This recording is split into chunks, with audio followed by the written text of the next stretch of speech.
Bonjour, dans l'édition d'aujourd'hui, je vais vous parler d'un livre qui, depuis l'élection de Donald Trump pour la Maison Blanche, semble être l'un des livres les plus vendus aux États-Unis. Il s'agit de 1984 de George Orwell. Vous êtes surpris? Vous devriez plutôt être inquiet. Je sais, vous avez sûrement entendu parler de Big Brother et probablement même suivi l'émission pendant des années. Mais c'est quoi le truc avec ce livre? Pourquoi 1984? Pourquoi ce livre encore et encore et encore?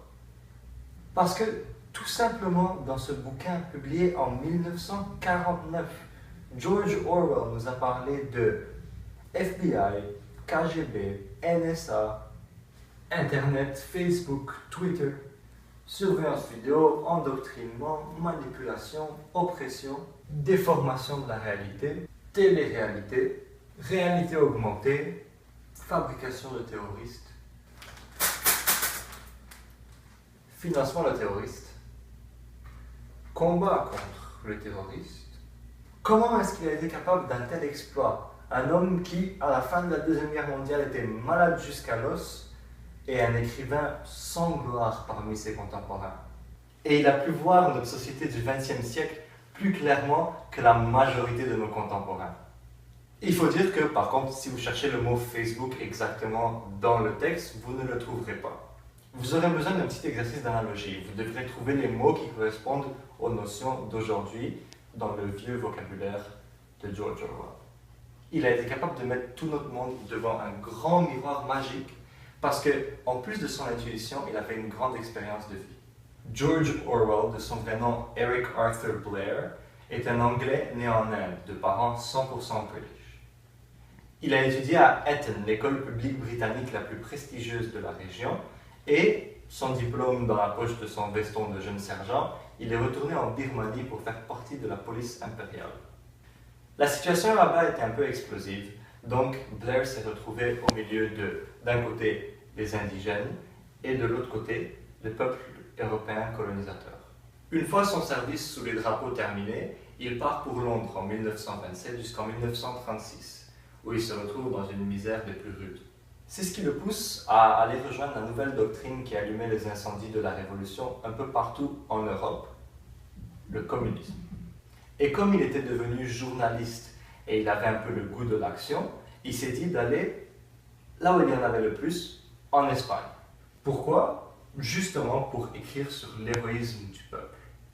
À Barcelone, il rejoint le POUM, Parti ouvrier d'unification marxiste, et il participe au combat au sein de ce parti-là.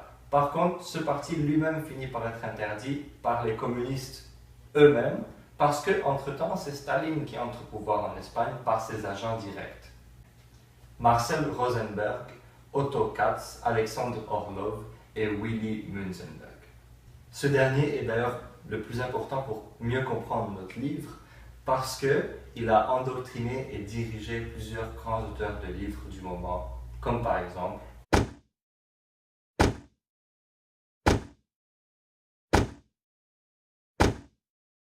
il les appelait mes innocents et il les commandait soit à écrire pour la cause, soit tout simplement s'y battre eux-mêmes avec les armes sur le champ de bataille. Mais il n'a pas eu la même influence sur le futur George Orwell. Celui-ci a commencé à se rendre compte de ce que veut dire le mot totalitarisme et, tout en restant un homme de gauche et un antifasciste convaincu, il s'est éloigné de l'extrême gauche. Il a tout simplement arrêté de se laisser berner par les grands discours, car il a compris sur sa propre peau et en témoignant de plusieurs injustices et atrocités ce que veut dire crime, oppression et manipulation.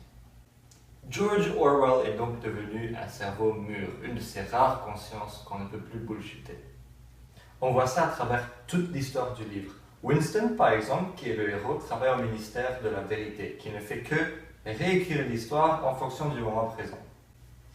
Déjà, on peut sentir un goût de contemporain dans la bouche.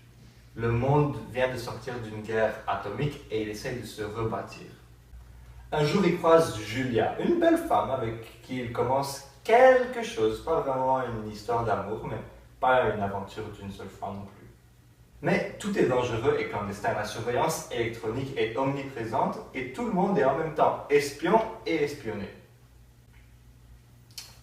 Mais faire l'amour est un geste politique fort. Les deux amoureux sont ensuite introduits chez un responsable du régime, un assez haut responsable, qui semble être un opposant au régime au pouvoir. Mais le rêve révolutionnaire ne dure pas très longtemps et Winston et Julia sont arrêtés et la machine de torture se met en marche.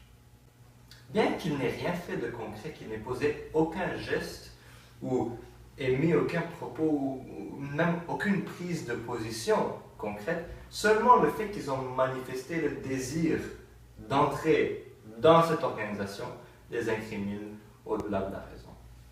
Ça vous dit quelque chose, chers contemporains? Ils sont détenus au ministère de l'amour et ils passent dans toutes les étapes de la torture. À coup de décharge électrique, O'Brien, qui était un ancien membre de la résistance, qui maintenant ne fait partie que du parti politique au pouvoir, fait comprendre à Winston qu'il n'y a qu'une seule vérité, celle du parti. Le parti cherche le pouvoir juste pour le goût du pouvoir et rien d'autre ne compte. C'est pour ça qu'il ne fait aucune distinction entre l'acte et la pensée. Et prenez garde, vous, là, les trolls libres. Je vous laisse vous rendre par vous-même à la fin de cette histoire et voir ce qui arrive à Winston et Julia. Et vous allez voir qu'il y a d'innombrables parallèles avec le monde d'aujourd'hui qui sont des fois subtils, il faut les chercher. Une seule chose, il n'y a pas vraiment de conclusion pour 1984. Ou bien, encore mieux, il y a une infinité de conclusions. Moi, personnellement, j'opterais pour la suivante. C'est un roman bâti sur une fantastique somme de faits vécus dans un très petit intervalle de temps. Léninisme, stalinisme, terrorisme, marxisme pan-européen, guerre d'Espagne, hitlérisme, Seconde Guerre mondiale, génocide, URSS. Le résultat est une prédiction extra-lucide de ce qui devait suivre. Guerre froide, totalitarisme, manipulation des médias, manipulation de l'information, manipulation de l'opinion, des peuples libres à voter comme des moutons, ignorance généralisée, leader d'opinion illettré, bonheur obligatoire, Twitter. Jusqu'à la prochaine fois, n'oubliez pas, un livre c'est beau, un livre c'est intelligent, un livre c'est sexy. Aimez, vivez, lisez.